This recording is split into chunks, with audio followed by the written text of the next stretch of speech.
मामला भिंड जिले के मेहगांव थाना क्षेत्र के जिसकपुरा गांव का है, जहां जुए के फंड में विवाद के बाद देर रात एक युवक की गोलियां चलाकर व पत्थर से सिर कुचलकर हत्या कर दी गई है। घटना के बाद गांव में हड़कंप मच गए हैं। सूचना मिलने के बाद मौके पर पहुंची पुलिस जांच पड़ताल में जुट गई है। पूरी घटना पुरानी रंजिश से जुड़ी बताई जा रही है। भाई की मौत का बदला लेने के लिए वारदात को दिया अंजाम। दरअसल शनिवार की रात मेहगांव थाना क्षेत्र के जिसकपुरा गांव में रविंद्र उर्फ छुट्टे को न सिर्फ गोलियों चलाकर बल्कि सिर को पत्थर से कुचलकर बेरहमी से मार डाला।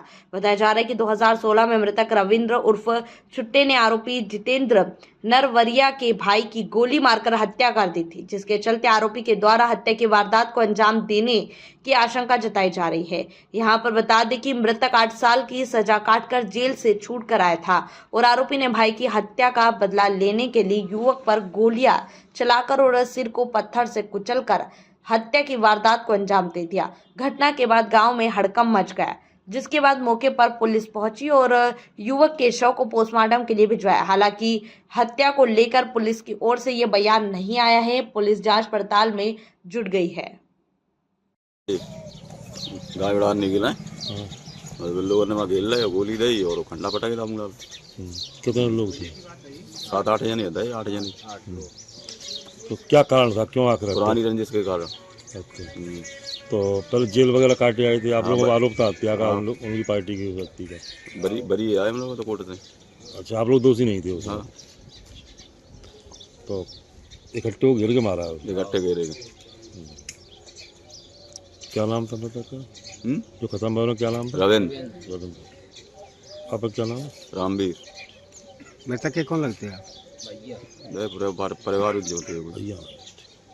नर्मदापुरम जिले के सिवनी मुख्य नगर पालिका अधिकारी शीतल भलावी आए दिन वाद विवादों के घेरे में है। नगर पालिका अध्यक्ष सहित पार्षदों ने सीएमओ को हटाने को लेकर मुख्यमंत्री के नाम का एसडीएम को ज्ञापन सौंपा है। मांग की है कि मुख्य नगर पालिका अधिकारी को यहां से नहीं हटाया गया तो हम लोग चरणबद्ध आंदोलन करने के लिए बाध्य होना पड़ेगा। पार्षदों ने आरोप लगाया है एक महिला अधिकारी होने का नाजायज फायदा उठाते हुए झूठी शिकायत करती है। इस बात की कई बार शिकायत शासन प्रशासन के पास पहुंच चुकी है, लेकिन आज तक कोई कार्यवाही नहीं हुई। सिवनी मालवा नगर पालिका सीएमओ आए दिन नए नए विवादों को लेकर सुर्खियों में बनी रहती है। इन्हीं सुर्खियों में एक कारनामा उस समय जुड़ गया जब वार्ड नंबर 9 के पार्षद ईश्वर जमींदार अपने वार्ड और जनहित के मुद्दे को लेकर नगर पालिका पहुंचे तो उनके द्वारा जनता के कार्य के लिए कर्मचारियों से चर्चा कर रहे थे। नगर पालिका अध्यक्ष के आने का इंतजार किया जा रहा था। इसी बीच सीएमओ शीतल भलावी के द्वारा आकर उनसे जबरदस्ती बहस करते हुए उनके साथ अभद्रता की।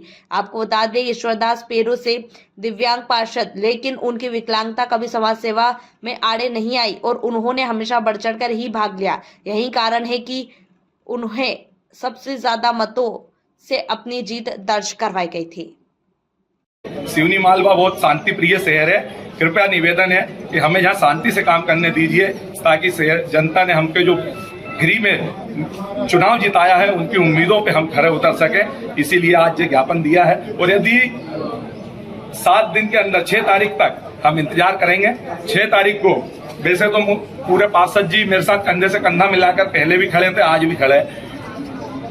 पार्षद खड़े होते हैं तो अच्छी बात है। यदि कोई पार्षद मेरे साथ नहीं भी आता है तो मैं अकेला जयस्तंभ चौक पे नगर पालिका के सामने धरने पे बैठूंगा और धरने के बाद भी यदि मैडम जो कि अपनी पहुंच किसी बड़े मंत्री किसी बड़े अधिकारी तक बताती हैं तो उनके मंत्री और उनके आगे मुझे विवश होके अपने पद से इस्तीफा दूंगा। मैं जनता अपने वार्ड की जनता से माफी चाहूंगा कि भैया मुझे माफ करिए, मैं आप लोगों का साथ बीच में छोड़ रहा हूं, क्योंकि अभी 2.5 साल हुए हैं। जब मैं जनता के काम नहीं करा पाऊंगा तो मुझे ऐसे लाभ के पद पे या नगर पालिका के पार्षद के पद पे रहने का कोई अधिकार नहीं। विगत 6 महीने से निरंतर रोजाना हमारी सीएमओ द्वारा जो विवाद किए जा रहे हैं, हमारे पार्षद भाई के साथ परसों उनके द्वारा निरंतर अभद्रता की गई और निरंतर रोज नए नए विवादों को जन्म दिया जा रहा है।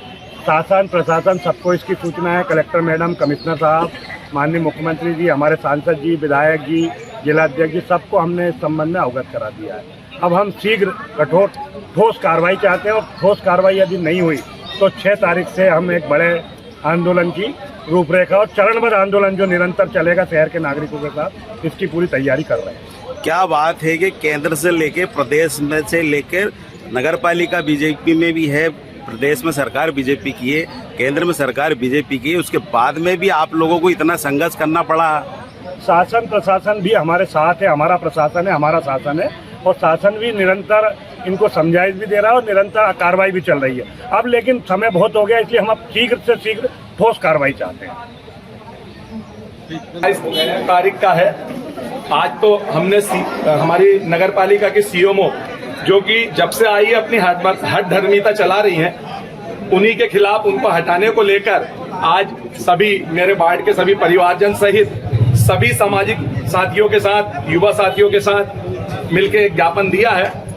27 तारीख को मैं अपने वार्ड की कुछ शिकायतें, कुछ निर्माण कार्य की जानकारी के लिए माननीय नगर पालिका अध्यक्ष महोदय और संबंधित अधिकारी से उक्त कार्य क्यों नहीं हो रहा और किस कारण से लेट हो रहा है उसकी जानकारी लेने के लिए। सिवनी मालवा बहुत शांति प्रिय शहर है, कृपया निवेदन है कि हमें यहाँ शांति से काम करने दीजिए ताकि शहर जनता ने हमके जो गृह में चुनाव जिताया है उनकी उम्मीदों पे हम खरे उतर सके, इसीलिए आज ये ज्ञापन दिया है। और यदि 7 दिन के अंदर 6 तारीख तक हम इंतजार करेंगे।